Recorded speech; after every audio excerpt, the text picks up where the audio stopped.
نیکی کا حکم دینا اور برائیوں سے روکنا۔ معاشرے کے اندر برائیاں پھیلتی چلی جاتی ہیں اگر لوگوں کو اس سے روکا نہ جائے۔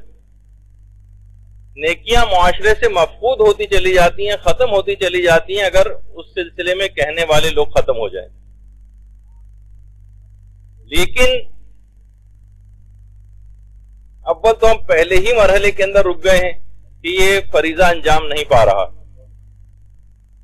اور جو اس طرف متوجہ بھی ہیں ان کے ساتھ بھی ایک بہت بڑی مصیبت یہ ہے کہ انہوں نے اس سلسلے میں شرعی احکام اور مسائل نہیں سیکھے ہوئے۔ اور ابھی آپ دیکھیں گے کہ جب ہم فقہی مسائل امر بالمعروف اور نہی عن المنکر کے بیان کریں گے تو آپ دیکھیں گے کتنی زیادہ اس سلسلے میں غلطیاں جو ہیں ہوتی چلی جا رہی ہیں۔ یعنی لوگوں کو اگر حکم دیا بھی جا رہا ہے اور برائی سے روکا بھی جا رہا ہے مثلا، تب بھی وہ شرعی موازین اور شرعی پیرائے کے بالکل برخلاف ہے، جیسا شریعت اسلام نے طریقہ بتایا اس کے خلاف ہے، تو نیکی برباد اور گناہ لازم آ رہا ہے۔ دیکھیے یہ ایک ایسا سلسلہ ہے امر بالمعروف اور نہی عن المنکر کا کہ بہت زیادہ قرآن میں اس بات کی تاکید کی گئی ہے، اور ایسے افراد کی بہت زیادہ تعریف ہے کہ جو کہ امر بالمعروف اور نہی عن المنکر کا فریضہ انجام دیتے ہیں۔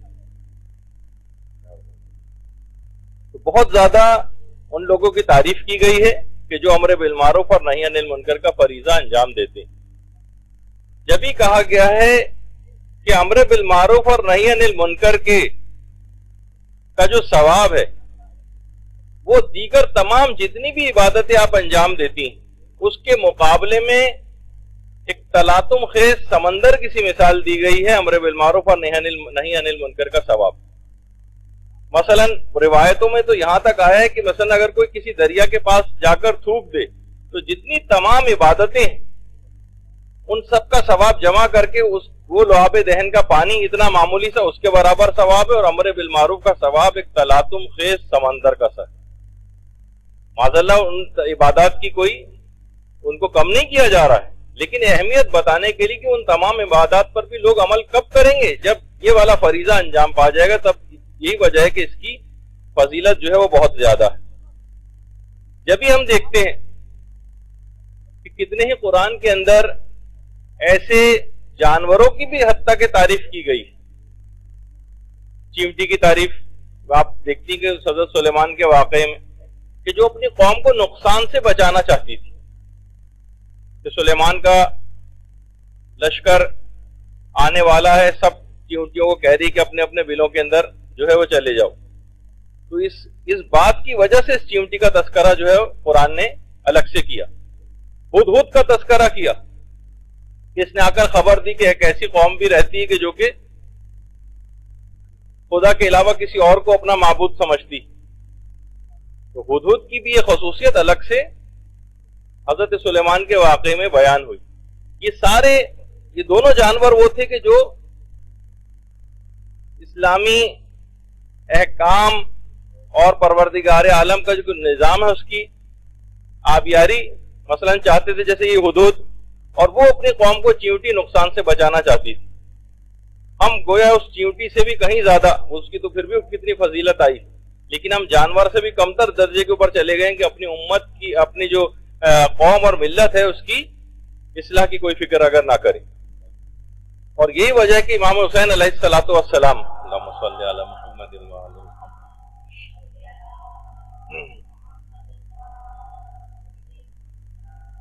کہ جب نکلے تھے 28 رجب کو، اور آپ دیکھ لیے کہ آپ وہی تاریخوں کے اندر یہ جو ہے درس واقع ہو رہا ہے کہ جب امام حسین علیہ الصلوۃ والسلام نکلے ہیں مدینے سے تو یہ کہہ کر ہی نکلے، باقاعدہ ڈاکومنٹ ہے جو اپنے بھائی محمد حنفیہ کو جو اپنا وصیت نامہ دے کے گئے تھے اس میں یہی بات کہہ کے گئے تھے کہ میں اپنے جد رسول اللہ کی امت کی اصلاح کے لیے نکل رہا ہوں، اور اريد ان امر بالمعروف وانهى عن المنکر، میرا ارادہ ہے کہ میں امر بالمعروف کروں اور نہی عن المنکر کروں، واسیر بسیرت جدی و ابی، اور اپنے باپ اور اپنے نانا پیغمبر اسلام کی سیرت پر چلوں۔ یعنی امام حسین اپنے کربلا کے لیے نکلنے کا جو مقصد بتا کے گئے وہ یہی امر بالمعروف اور نہی عن المنکر. تو اسی طریقے سے امیر المومنین علیہ الصلوۃ والسلام نے بھی یہ بات کہی